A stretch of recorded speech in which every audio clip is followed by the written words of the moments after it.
अस्सलाम वालेकुम फ्रेंड्स, उम्मीद है कि आप सब खैरियत से होंगे। आज हम पढ़ने वाले हैं इम्यून सिस्टम। इम्यून सिस्टम क्या होता है, उसके कितने कंपोनेंट्स होते हैं और इसके कितने टाइप्स हैं, सब आज हम इस लेक्चर में देखेंगे। चलिए इम्यून सिस्टम की डेफिनेशन देखते हैं। तो immune system of biological structures and processes with in an organism which protects against attack by foreign bodies. यानी ये सिस्टम है बायोलॉजिकल स्ट्रक्चर्स एंड प्रोसेसेस का विद इन एन ऑर्गेनिज्म, जिसकी मदद से बॉडी हमारी डिफेंड करती है अगेंस्ट फॉरेन बॉडीज़ के। तो इम्यूनिटी क्या है? Immunity is the state of having sufficient biological defences to avoid infection, diseases और अदर अनवांटेड बायोलॉजिकल इन्वेजन। या फिर ये भी कह सकते हैं कि it is capability of body to resist harmful microbes from entering it. ये बॉडी की कैपेबिलिटी है जो माइक्रोब्स की एंट्री को रोकती है हमारी जिस्म में आने से, अंदर आने से और किसी भी नुकसान पहुंचाने से हमें डिफेंड करती है ये हमारी। अच्छा, तो कंपोनेंट्स देखते हैं इम्यूनिटी के। हमारे दो कंपोनेंट्स हैं, इनेट and acquired immunity. Innate immunity क्या होता है? ये नेचुरल होती है, हमारी बॉडी में प्रेजेंट होती है naturally.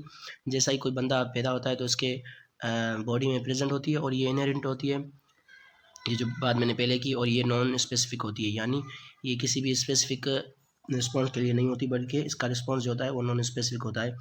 And it includes various mechanisms.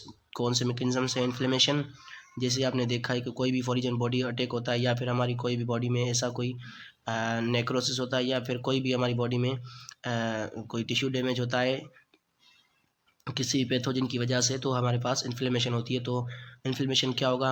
हमारा इनेट इम्यूनिटी का रिस्पॉन्स है। और सेकेंडली हम देखते हैं इंटरफेरेंस। इंटरफेरेंस क्या है? ये प्रोटीन इन नेचर है। ये इनका फंक्शन क्या है? ये हमारी बॉडी को जर्म्स की प्रेजेंस आइडेंटिफाई करते हैं और बॉडी को बतलाते हैं। और नेचुरल किलर सेल्स हमारी ट्यूमर सेल्स के अगेंस्ट में काम करते हैं। और complement system enhances the ability of the antibodies mainly. ये भी पार्ट ऑफ इम्यून सिस्टम है और ये क्या करता है कि एंटीबॉडीज़ की एबिलिटी को एनहांस करता है। अच्छा, हम कंपोनेंट्स के बाद आ जाते हैं इनेट इम्यूनिटी के लाइंस की। लाइंस क्या होती हैं? हमारे पास ये एक बैरियर्स होते हैं। कैसे? जैसे फर्स्ट लाइन आ गया तो हमारी फर्स्ट लाइन में कौन कौन से बैरियर्स हैं? Anatomical barrier which includes skin, mucus, secretions, hairs, tears, cough and sneeze reflex. So ये एनाटॉमिकल बैरियर में आ गए सब हमारे। और उसके बाद हमारे आते हैं केमिकल बैरियर्स, जिसमें हमारा होता है स्वीट, यानी जो हमारा पसीना होता है। उसके बाद सबेशियस सीक्रेशंस होती हैं विच कंटेंस हाइड्रोलाइटिक एंजाइम्स, या फिर HCl ऑफ स्टमक जो है, और लाइसोजाइम एंड टीयर्स हमारे मौजूद होते हैं। तो ये सब केमिकल बैरियर्स होते हैं। और उसके बाद normal flora which contain essential nutrients. Second line की अगर बात करें तो second line contains natural killer cells and phagocytes, cells that ingest harmful particles, हम उनको फेगोसाइट्स कहते हैं, which include neutrophils, monocytes and macrophages. ये हम आगे पढ़ेंगे कि ये क्या होते हैं और इनकी क्या कंपोजिशन होती है। और हमारे पास जो थर्ड पर है वो है inflammatory barrier. Inflammation is stimulated by chemical factors release by injured sales.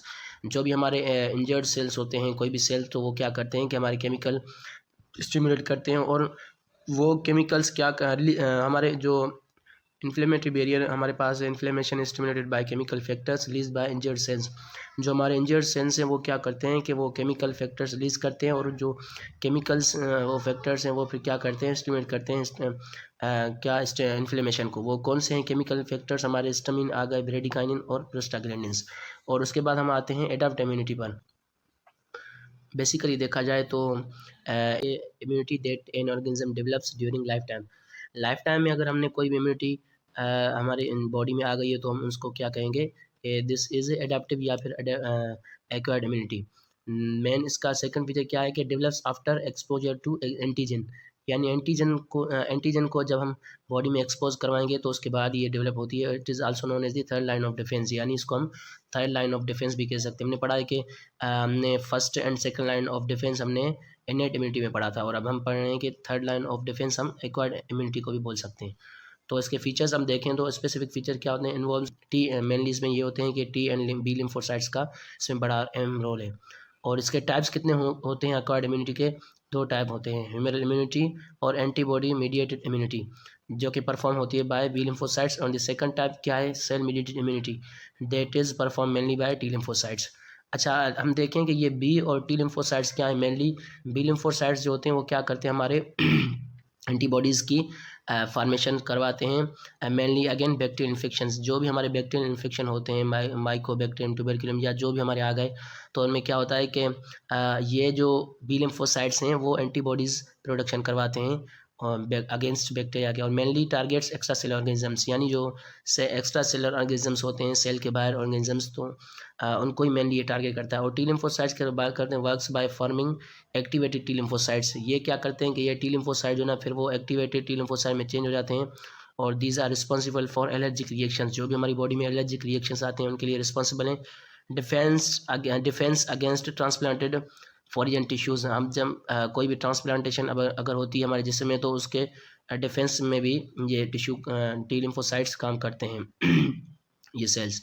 और infections due to viruses, fungi and bacteria like tuberculosis and tumour, यानी ये भी एग्जांपल्स बता रहा है कि वायरस या फिर फंजाई या फिर बैक्टीरियल इन्फेक्शंस के अगेंस्ट ये टी लिम्फोसाइट्स हमारी मदद करते हैं। तो दोस्तों हम अभी देख रहे हैं कि ये टी एंड बी लिम्फोसाइट्स हैं क्या और इनकी ओरिजिन कहाँ से। तो अगर हम ओरिजिन की बात करें तो ये इनकी ओरिजिन होती है प्लूरिपोटेंट हेमाटोपोएटिक स्टेम सेल्स से, जो कि हमारे बोन मैरो में प्रेजेंट होते हैं। वहाँ से क्या होता है कि वो फिर चेंज हो जाते हैं कॉमन लिम्फाइड प्रोजेनेटर सेल्स में। वो कॉमन लिम्फाइड प्रोजेनेटर सेल्स क्या हैं, यही वो सेल हैं, या इनको थोड़ा बी लिम्फोसाइट्स में चेंज होना है, थोड़ा टी लिम्फोसाइट्स में चेंज होना है। तो वो कैसे, जो ये सेल्स हैं लिम्फाइड प्रोजेनेटर सेल्स, वो क्या करेंगे, जब बोन मेरो से जाएंगे थाइमस में, तो उसके बाद ये प्री प्रोसेशन होती है, यानी उसके बाद ही इनकी कन्वर्जन होती है टी लिम्फोसाइट्स में, और इसको कहते हैं हम प्री प्रोसेशन। और बी लिम्फोसाइट्स की बात करें तो in humans B lymphocytes form in इधर बोन मेरो और लिवर। क्या होता है कि जब मिड फीटल लाइफ होती है तो ये लिवर में प्री प्रोसेस होते हैं। अगर लेट फीटल लाइफ की बात की जाए तो फिर ये बोन मेरो में प्री प्रोसेस होते हैं। और बी लिम्फोसाइट्स और टी लिम्फोसाइट्स का ये जो नाम है, इनके पीछे इनके बियॉन्ड क्या रीज़न है। बी लिम्फोसाइट्स क्या है कि first they found in birds specialized organ known as the bursa Fabricius. So उसके लिहाज से हम इनको कहते हैं कि ये बी लिम्फोसाइट्स हैं। और उसके बाद अगर टी लिम्फोसाइट्स की बात की जाए तो ये प्री प्रोसेस कहाँ पर होते हैं, थाइमस में, तो हम इनको टी से डिनोट करते हैं। तो ये हो गए टी लिम्फोसाइट्स। अच्छा, अगर आ जाएँ तो difference between humoral and cell, उसी की वजह से इनका नाम बी से डिनोट किया गया। और अगर टी लिम्फोसाइट्स की बात करें तो वो कहाँ पर प्री प्रोसेस होते हैं, थाइमस में, तो इनका नाम टी से डिनोट किया जाता है। और अगर देख लें हम difference between humoral and cell mediated immunity में, तो हमारे पास क्या होता है कि जो ह्यूमरल इम्यूनिटी होती है, मेन सेल्स जो इन्वॉल्व होते हैं उसमें क्या होते हैं, बी सेल्स, और सेल मीडिएट में क्या होते हैं, टी सेल्स। अच्छा, ये याद रहे कि ये मेन टॉपिक ये आता रहता है और बार बार पूछते हैं एग्जाम्स में, तो आपको ये याद करना बहुत ज़रूरी है इन दोनों के बीच में डिफरेंस। और where they is develop in the bone marrow and liver and in cell mediated they develop in bone marrow and mature in thymus. अच्छा, एंटीबॉडीज़ जो होती हैं इन्वॉल्व प्रोडक्शन ऑफ एंटीबॉडीज़, इसमें नहीं होती, डज नॉट। और pathogens identification क्या होती है, बाय एंटीबॉडीज़ से होती है इनकी, और जो सेल मीडिएटेड होते हैं उनकी किलर टी सेल से होती है।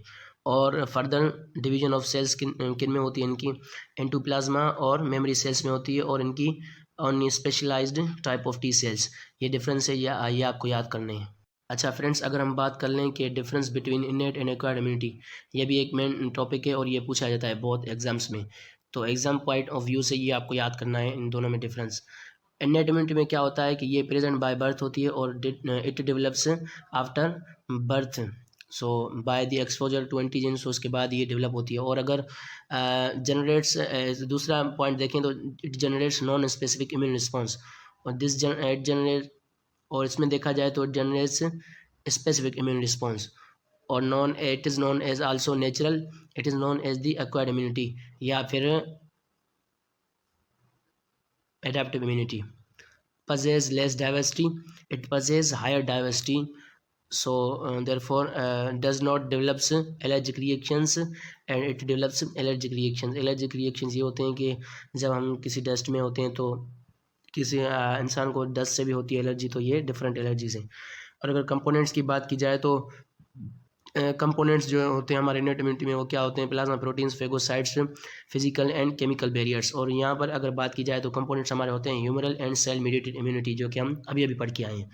और उसके बाद देखा जाए तो इनका क्या होता है कि इनका रैपिड एक्शन होता है, इन मिनट्स होता है, विद इन मिनट्स। और इस इनेट इम्यूनिटी का, एक्वायर्ड इम्यूनिटी का रिस्पॉन्स होता है वो स्लो होता है, slow action on set 5 to 6 days होता है। और does not develop memory cells, इनमें हमारे पता है कि हमें इनके मेमोरी सेल्स डेवलप नहीं होते, और हमें पता है कि यहाँ पर हमारे मेमोरी सेल्स डेवलप होते हैं। First and second line of defence भी कहा जाता है इनको, और थर्ड लाइन ऑफ डिफेंस भी कहा जाता है। और अगर हम देख लें इसकी एग्जांपल्स, तो presence of WBCs around wound, यानी ये का रेडनेस जो हमारी हो जाती है, स्वेलिंग किसी भी हमारी इंजरी में, तो वो क्या एग्जांपल दिखाती है कि हमारी इनेट इम्यूनिटी का रिस्पॉन्स है। और की जाए तो such as vaccination against a virus, अगर वायरस की हम वैक्सीनेशन करवाते हैं उसमें क्या हम गेन करते हैं, एक्वायर्ड इम्यूनिटी। तो ये था आज के लिए, इंशाल्लाह अगली वीडियो में फिर साथ होंगे। तब तक के लिए इजाज़त, अल्लाह हाफिज़।